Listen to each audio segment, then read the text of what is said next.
Hello, y'all, and today we are heading back to Samuel HaNagid.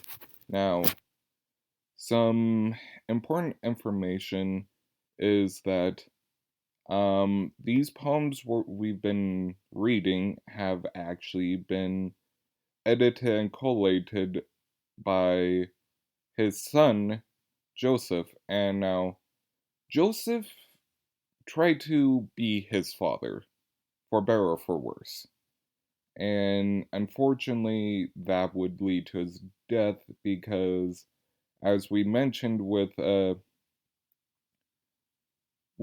history of the Umayyad al Andalus, is that even during the height of toleration, during the golden age of Spanish Jewry, um, that toleration really was just toleration. While there were protections, and as we see with Samuel and other Jews, they could rise to high positions, but that didn't mean there wasn't tension.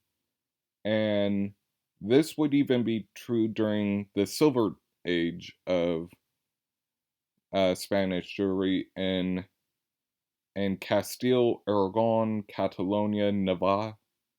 Um, they may have adopted toleration and allowed for some high up conversos and Spanish Jews, even with conversos marrying into prominent royalty, because to this day, a lot of nobles and even the royals of Spain can trace their descendants to conversos.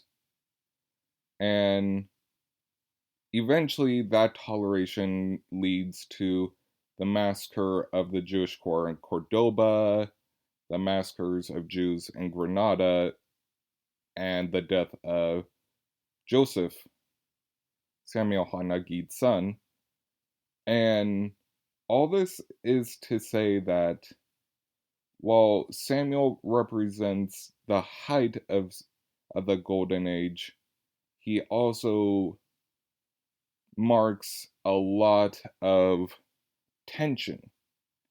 And while while it's not always portrayed in his poetry, there there was this sense of him trying to protect the Golden Age and trying to keep the toleration under the Umayyads and Granada, but couldn't always do so.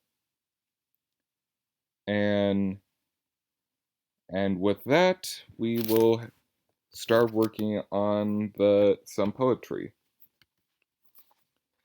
The Friends, and this in which he describes friends and people who spread a rumor to the effect that the stars had decreed a brief life for him and rejoice at the prospect. My heart is a walled city inside me, where I guard the love of my friends, though I wouldn't compare my companions, let alone the circle of friends of their friends, among them some like a hand beside me, and other more like superfluous toes. They greet me with warm regards and concern, they curse me behind closed doors. But I have an eye that will not sleep, and a heart whose net is spread over their secrets and sees into their innermost thoughts. They teach me whose way is just and say, he who keeps your trust, place his trust within your heart, and guard it well. Endow it with love, like a daughter born among sons. Grant it your care, that he who respects is heartless. Tenfold return his scorn. You'd fool with me, though you are the fools, and slander me.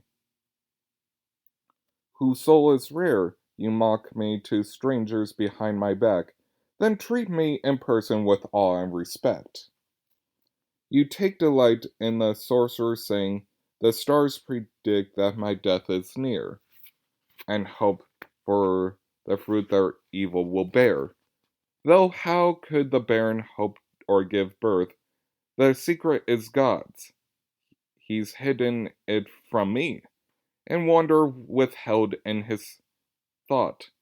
And if I'm brought to my end in strength, and death is the fate of all the living, in every city you'll hear, come and mourn for a man who excelled in his age before both the learned and the law. The House of Prayer. And this is about men he came upon and heard studying their Talmud in a sloppy manner, and he described them and their teacher. Could time turn on its scholars, or have they turned on the law, and bequeathed it to stuffed old fools in robes, and every boor who declares, I'm Mesophibotus, or high the renown is like Tibbs, my servant. One needs, it seem, only fringes, a turban, and beard to head the academy now. My brother, remember the day we passed the house of prayer, the day of willows, and heard up close a donkey bray and cows cry and low, and I asked, is the Lord's house now a dairy? This is a sin and disgrace. And they told me, there are no fatlings or mules in the house of the Lord. They are studying Talmud. I assume that I answered from Scripture, they have changed the instructions and law, and as for me, whither? So we walked on in anger into the house of my God. You couldn't help find it, and saw the teacher and students bobbing their heads like fronds as their mouths abused the names of the great. And the teacher expounded at length, preying on every sound they made. And I sat there in rage at the sight, and my soul grew sad. I asked the good teacher after his health, but he answered as a man of strife, and he started reciting the 100 blessings in a coarse voice like an army or horde, and he thanked the God, Lord, who had made him a man and a woman. I told him, you flaunt your phallic soul, but the Lord will prove you hollow. The critique, in which he responds to someone who sent him a weak poem. I picture your poem like the king's daughter, a man's delight, a woman of pleasure, or a burning fire set by the hearth. In its corners, calamus, cassie, and myrrh, I found it exquisitely copied. All the vowels were precisely arrayed. In the past, I've seen poems by your friends, but they were obscure, while yours amazed. Your discourse flowed like the purest water for ablution, but this new one's a stain. You, you've been for me like a precious son, whose standards I'm obliged to maintain. So hone your poems and their subject, and know that each in its ways moves towards a day of judgment, and fear the critics, whose tongues are polished and sharpened like swords.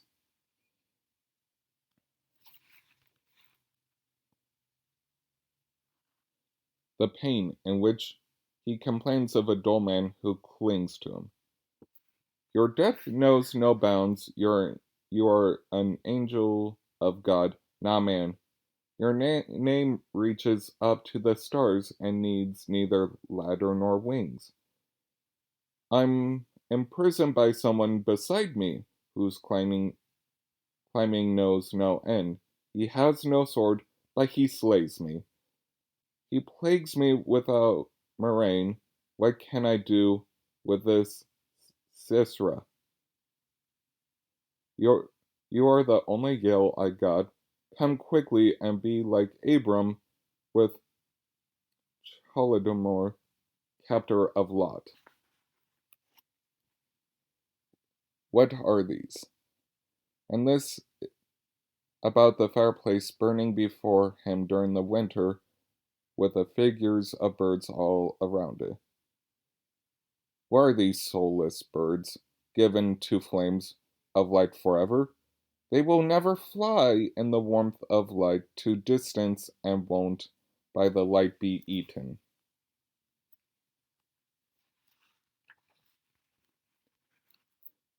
A day of distress. Of a day of distress and anguish, and I think of your message. You are fair, and justice shapes your mouth and heart. I remember your words with which calm me, and when trouble came near, and hope for your view and deliverance. In all of your goodness, you sent your servant in bed, still a boy, Seraph, to grieve me. They sat along me, and Michael spoke. Thus saith the Lord, who contends in your cause. When you pass through the waters, I will stay you, and the river will not overwhelm you. When your enemies come, and Gabriel too, his companion, beside your chariot, heard of my fate and reported, when you wade through fire, you will not be burned. I will speak to the flame which will not harm you.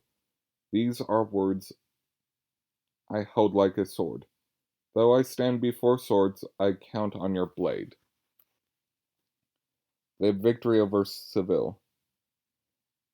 And the rout of Ben Abad's men took place towards dusk on the same day, October 4th, 1039, and Ben Abdad was killed early Friday night on the eve of the festival of Booths, October 5th, 1039, and he, HaNagid, recited his poem and called it a song of praise. For me, will you fashion acts each year, as you have for the sages and fathers, and offer up lions like sheep, and slaughter their young as goats. Every year will I pass through the sea, as it opens a path before me. Every year will I walk through fire, as you turn its flames to dew. To you, my rock, praise is fit. You are Lord, your hand is power. Those in retreat you entice at the end. With vengeance you take up the dross. In the gates I will tell of your glory, and give thanks to your name. In the people's midst I'll speak of your wonders where the righteous gather, of your marvels to those who wear fringes. You redeem me and ransom the wicked on a day of misfortune this time last year, but after the death of Ben Abad's approach gripped me with fear. The two had pursued me, a crown on one and the other of lesser renown. The former lifts kings to their kingdom, and it's he who brings them down. Nobles are set with his seal over lands, and then deposed as he pleases. To him the Berber princes attend, their Arab viziers praise him, awaiting his change as the year's first shower. They hope for his word as for rain. Between, between him and my king there was envy, and each remained in his land. Both were sons of cedar like kings, and others beside them were saplings. Both had long since preyed on kings and leveled their heroes with swords. Rulers and masses they slain as one. They slaughtered the mighty as rams, and no one could stop them in Spain. There were none to resist or rebel. So he set out seeking of war, and stood with his men at the border.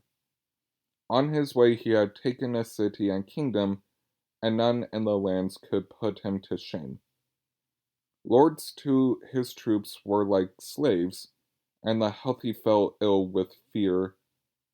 His army leaders were legion, and banners flew over his men. An insidious people now dwelled in his land, who scorned the children of God, and stoned them with words of abuse. They plotted against him, seizing their arms and setting their legs in shackles, searching out mothers in Israel, destroying both high and low, infants suckling along with the weaned. When their king's heart grew haughty, he spoke, and we thought that he mocked us. So we set out towards his land with our columns, seeking revenge for the kingdom he'd taken. Lion like warriors were with us, and soldiers like locusts in swarms.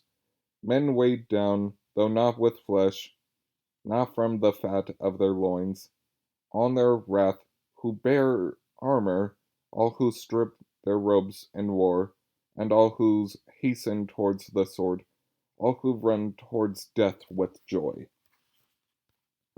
With coats of metal mesh like waves, and shields reddened as parchment, on horse like clouds rushing and flying, with rounded helmets and greaves, their hands not full of lances and spears, like tamarisk trees. The flashing of swords alone could be seen. No more was heard than their shouts of joy, and after the burning and rout we withdrew, our arms loaded with spoils. But his spies approached him with words, like silver dross or war down wine. They plied him with reckless lies, as though they conspire against him, and the Lord confused their reports, as though the advisers were children. And as we retreated, they urged him, "Why sit in the fortified city, and not pursue the crushed? Why not plunder the weary, or hurry to cough the stragglers?" So he rushed to depart in pursuit as advised, with his hundreds and thousands of men, and they stood before the rock at the river, stood prepared for the fight, and raised a triumphant sound like pipes. His men and their arms were superior to those of the fallen Agage. Though those we faced in the eyes of their foes had been women, while these were men. When they rode, they raced like asses, and on foot like hinds or gazelles. Their dress was of royal design, and adorned, and each on his head wore a crown. In their might, their hosts, and their power, the palpable makers were richly endowed. When I saw their armies, unlike the Amalekites, slain and despised, when I saw the children of might afraid,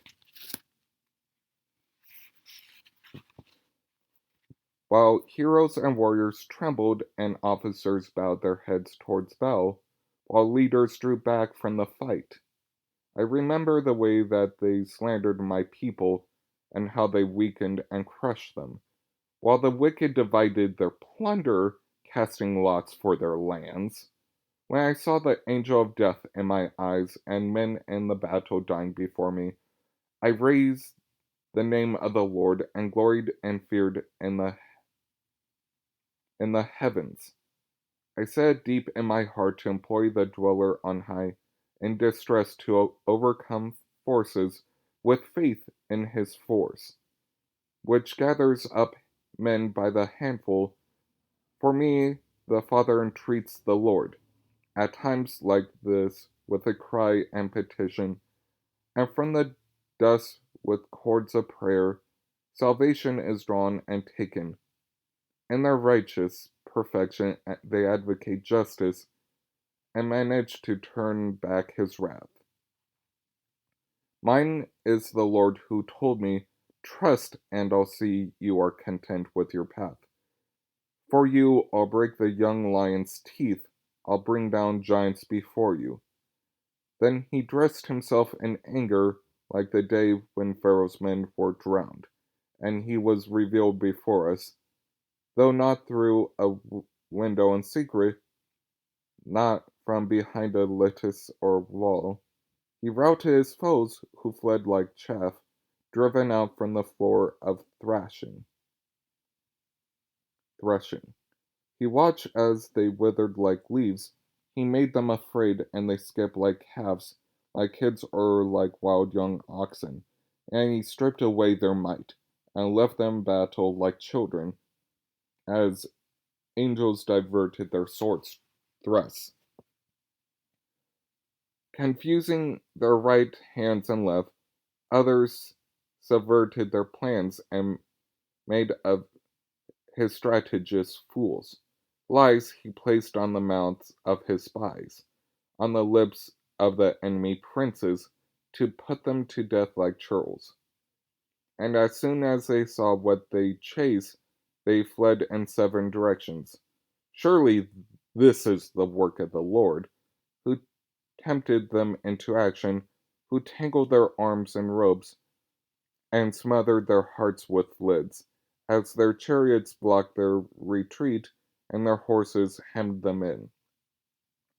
With the breath of his mouth he cut them down like strands in the hands of a weaver, like thread, and I saw, as their nobles were captured, and in fetters led to the king, some were left alive by his word, and others at a signal were slain.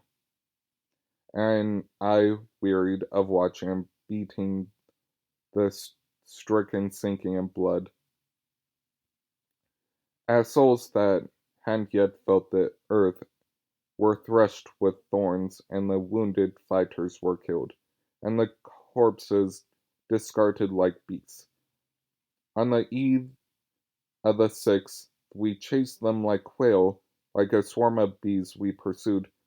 We struck down lords and kings, their slaves and princes alike. They lay on the ground like dung, their head like dung in the dust, together swept from their cells, from their spacious chambers and halls, and we seized those who would seize us, and feasted on those who would make us their meal. They thought us already their chattel, but they were bequeathed in our cause. They thrusted their swords and spears while we were saved by the Lord, whose name is great among gods. And all who shackled the people were shamed and placed in bonds. And they saw the terrible wonder in action, which renders the evil their due. With his wrath he toppled each giant, like a fetus expelled from its womb. He dealt with the rich like worms in his fury, with the bravest soldiers like ants. I saw you roar like a lion, as you crushed the lions and roared. Dispersing their hordes, you cried aloud. You were there, and my enemies groaned. Through their gut like a moaning lute, you raged, and kings were helpless to endure your anger and wrath. Without having seen us, they rushed to fight, but lagged when we came into view. Their bows were useful as straw, their worthless arrows were gravel. The judgment was set on the 2nd, and the sentence came down on the 5th. And you reached in your servant's trial through Arab and Berber alike, and shadows grew long as you saved the sons of might in its month from pagans. So the year came to a close as salvation flourished like a crop, and you were my place of hiding in war. You delivered me from the unclean, you stretched out your hand to save me, and brought my foes to pain and destruction. Angels dispersed, shaking the earth and sky.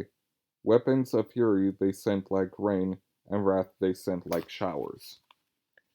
And I drank from the cup of salvation, and the enemy drank the poison you served.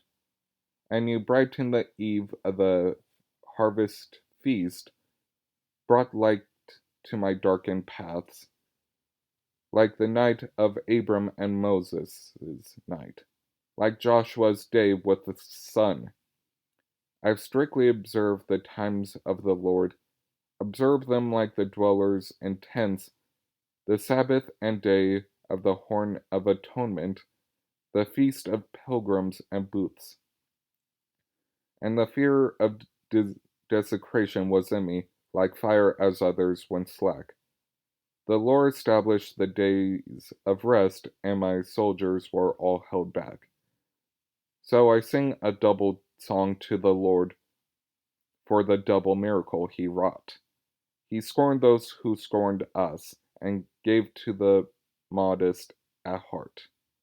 I'll sing his praises and tell the people in exile and time to come, even if all the children of earth and sky disdain to praise him, while the people brought to the feast of booths the mountain myrtle and branches of palms. The rock in his palm raised me, his booth hid me like a fort.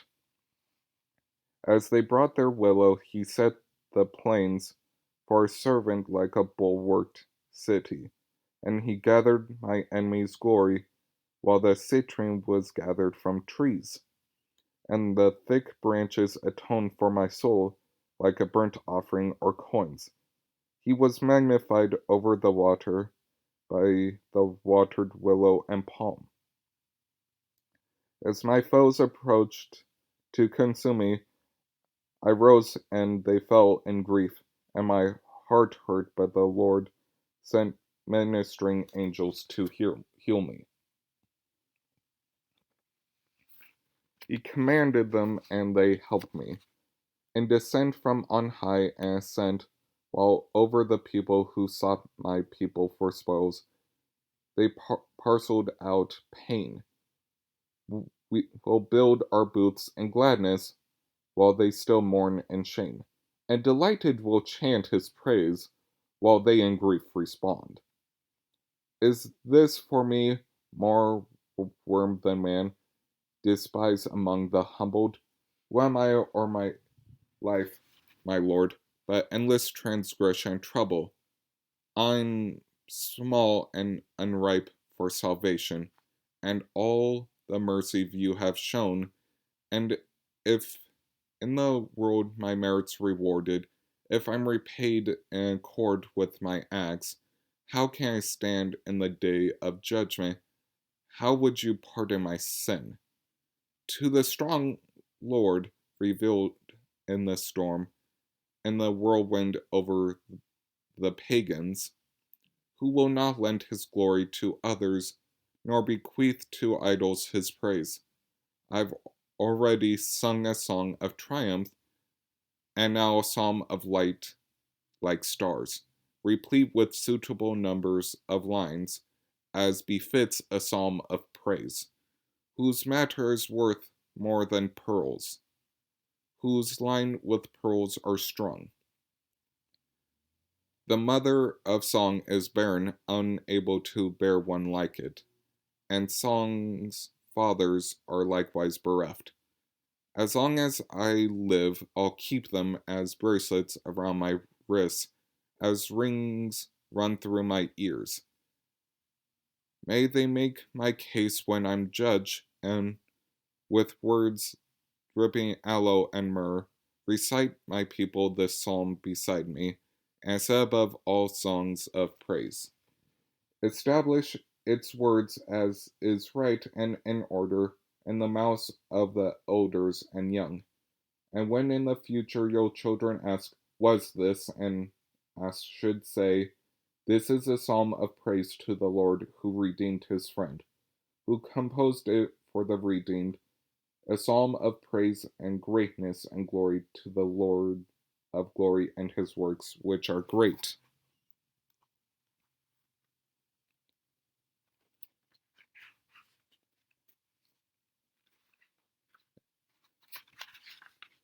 The dream. And the kingdom's governor Abu Jafar ibn Abi Musa was aided by Ben Abbas in his plot against HaNagid. But things went well for him after the death of Ben Abbas, and one night while he slept, he saw in his dream that he was reading the following verses. Already Ben Abbas and all of his friends and kind are lost. Praise to the Lord be renewed, and the ruler with whom he had counsel will swiftly be beaten like fennel and crushed. Then, while they're grumbling, their filth and all their control, hallowed, hallowed by the name of my Lord. And I think this is where we will leave off for the day. Thank you for listening, and if you can, please subscribe.